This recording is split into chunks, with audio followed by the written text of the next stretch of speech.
Como melhorar a gestão no departamento pessoal. Esta é a série de vídeos Profissional Nota 1000 que eu trago aqui vários pontos importantes. Ao todo são 11 vídeos com informações, com pontos importantes, com mudanças que ocorreram no departamento pessoal para que você possa se tornar um profissional nota 1000, que esse é o objetivo aqui. Claro, exige ainda um pouco mais de estudo, um pouco mais de aprofundamento, mas essas são as bases para você entender. Passamos por diversos conteúdos e essa é a nossa 10ª aula da série Profissional Nota 1000. Fique comigo até o final, porque hoje nós falaremos especificamente sobre a gestão do departamento pessoal. Mesmo que você ainda não tenha um cargo de gestão, entender sobre gestão vai fazer toda a diferença na sua carreira, então fique comigo até o final.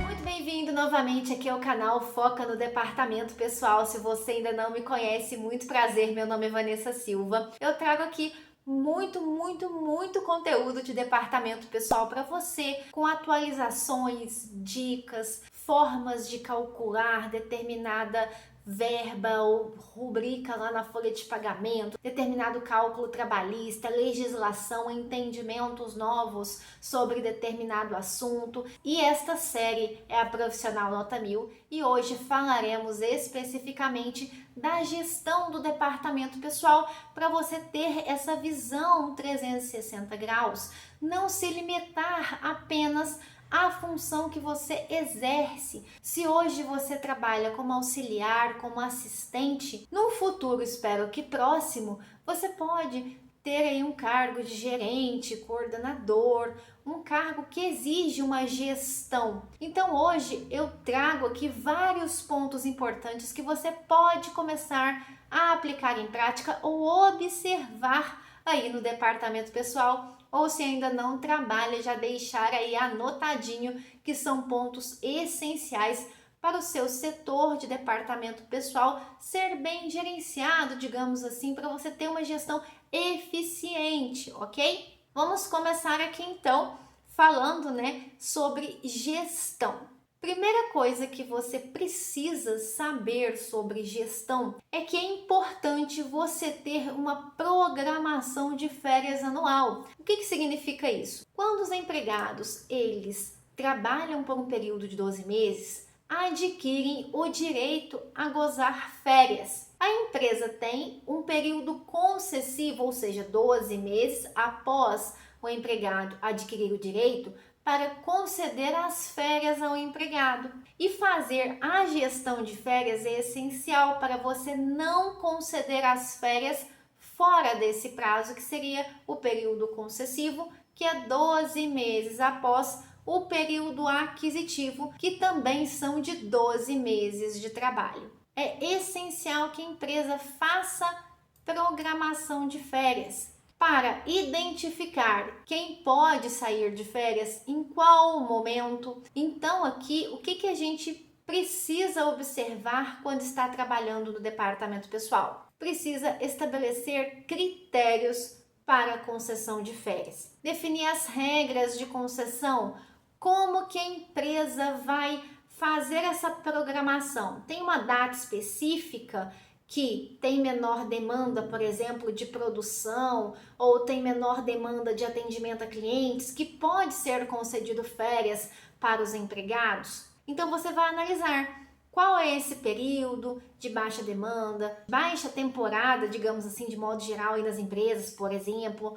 ou verificar quem precisa sair de férias porque o período concessivo vai vencer, ou em atendimento à solicitação de férias dos empregados, como que é esse processo de solicitação de férias, quais os requisitos para que o empregado, caso queira sair de férias em um período, que ele possa pedir que as suas férias sejam calculadas naquele período, quais são os requisitos para isso? Lembrando que as férias são concedidas por ato do empregador dentro do período concessivo. Não é o empregado que determina a data de sair de férias, mas a empresa que vai determinar essa data para o empregado sair de férias observando o período concessivo. Outros pontos importantes: precisamos saber quais empregados ou quais cargos do mesmo setor podem sair de férias ao mesmo tempo. Pense, por exemplo, numa linha de produção ou num escritório que você tem ali um setor com X pessoas. Imagine que você concede férias para 70% das pessoas daquele setor ou para todo mundo ao mesmo tempo. Como que fica o setor? Então a gente precisa analisar, antes de mais nada, o normal funcionamento da empresa sem aquele colaborador que estaria de férias. Como que nós faremos? Precisa um empregado sair numa data X, outro na Y, para não ter esse conflito de todo mundo sair de férias ao mesmo tempo, sendo que são todas as pessoas de um mesmo setor e aquele setor ficar, entre aspas, desfalcado. Por quê? Quem vai executar as atividades, já que várias pessoas ou mais de uma pessoa saiu de férias ao mesmo tempo naquele setor? Aí a importância da programação para você não deixar tudo para cima da hora e chegar perto do período concessivo de vários empregados ali daquele setor e ter obrigatoriamente que conceder as férias para vários empregados ou para mais de um empregado, fazendo com que o setor seja prejudicado. Outro ponto importante que você precisa analisar: considerando a sua empresa, quais são aquelas datas ou aqueles meses em que tem uma alta produção que você não pode ficar sem alguém naquele cargo, naquele setor que todo mundo, 100%, precisa estar ocupado. Então é importante a gente analisar que quando temos uma baixa demanda, quando temos uma baixa produção, é um momento ideal para você conceder férias, porque muitas das vezes o empregado vai ficar ocioso, não vai ter tanto trabalho. Então aqui o ideal é identificar quais são os períodos de alta demanda. Segundo ponto, contratos de trabalho. Quando falamos de um contrato de trabalho, estamos incluindo aqui o contrato indeterminado, determinado, de experiência, um contrato com um estagiário, um contrato com um jovem aprendiz, um contrato com um intermitente. São contratos de trabalho, lembrando que estagiário, termo de estágio, mas eu coloquei aqui no âmbito dos contratos porque você precisa fazer a gestão de todo e qualquer contrato que envolva empregados ou o estagiário que não é um empregado, só para a gente frisar e não ficar nenhuma dúvida com relação a isso. Quando falamos de contratos de trabalho, especificamente o contrato de experiência, nós estamos falando aqui de um contrato por prazo determinado, ou seja, o contrato tem início e fim. Ele é de experiência, no máximo de 90 dias. Chegou ali 90 dias, a empresa ou o empregado tem duas opções: ou continua para um contrato indeterminado, ou o contrato se encerra ali, ou também se encerra antes, né? Mas enfim, a partir de 90 dias, o contrato se transforma automaticamente, caso o empregado continue a trabalhar na empresa, em um contrato indeterminado. E isso garante alguns direitos que o empregado em contrato de experiência não teria,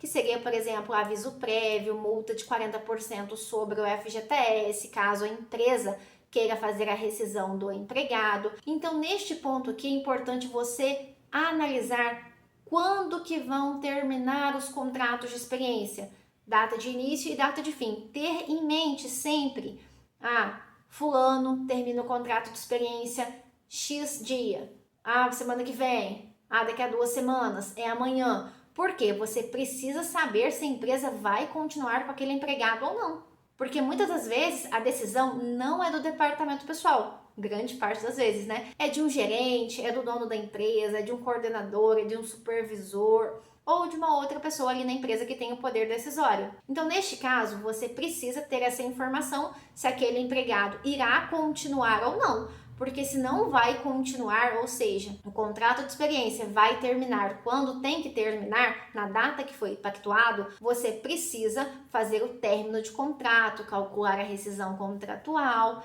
enfim, é necessário observar as datas. Precisa também saber qual que é a data de término de um termo de estágio.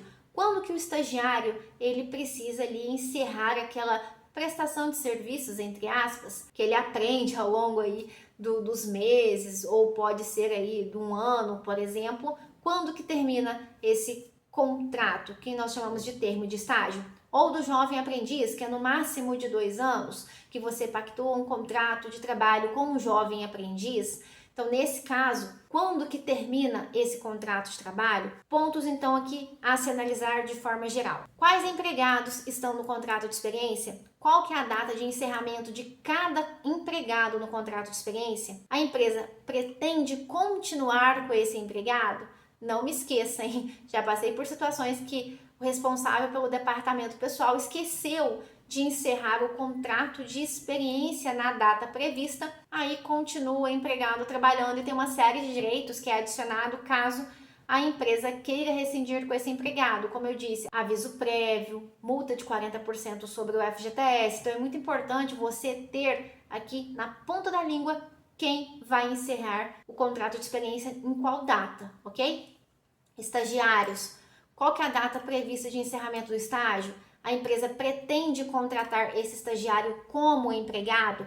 Aprendizes é a mesma coisa. Qual que é a data prevista de encerramento? A empresa pretende contratar como empregado? E antes de mais nada, convido você para conhecer o curso completo especialista em departamento pessoal. Lá eu explico muito sobre contratos de trabalho, mostro exemplos, a base legal, o que pode ou não pode ter em um contrato de trabalho, o que você precisa analisar do contrato de trabalho, assim como férias, falo de gestão de férias, cálculo, bases legais, te explico como conferir no sistema as férias, entre outros dezenas de assuntos do departamento pessoal, rotinas, processos. Temos módulos específicos de e-social, folha de pagamento, folha de 13º. Temos também módulos bônus como Word, Excel, PowerPoint, dicas de carreira, módulo específico de rescisões contratuais, de férias. É uma infinidade de módulos que eu tenho certeza que você vai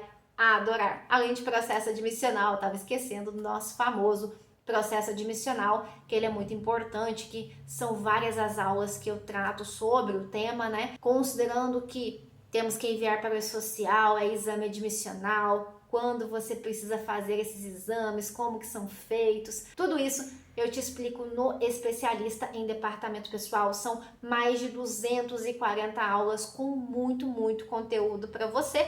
O link está aqui na descrição desta aula que você está me acompanhando pelo YouTube. Dando continuidade aqui, nosso terceiro ponto, considerando a gestão, é a folha de pagamento. É essencial que você tenha uma gestão também na sua folha de pagamento, ou seja, analisar as incidências que estão configuradas no seu sistema. Você precisa analisar os cálculos que o sistema está fazendo, se está configurado corretamente as suas rubricas, as suas verbas com INSS, Imposto de Renda e FGTS e também a tabela de rubricas que vai para o E-Social. Se está com a incidência de CP, que seria a contribuição previdenciária, o INSS, Imposto de Renda e FGTS devidamente configurados. Por quê? Se o seu sistema não está configurando corretamente ou se não está com a tabela S1010, que é a tabela de rubricas configuradas, parametrizadas de acordo aí com o que deve ser, né, com a legislação prevista, a empresa pode pagar contribuição previdenciária menor do que deveria,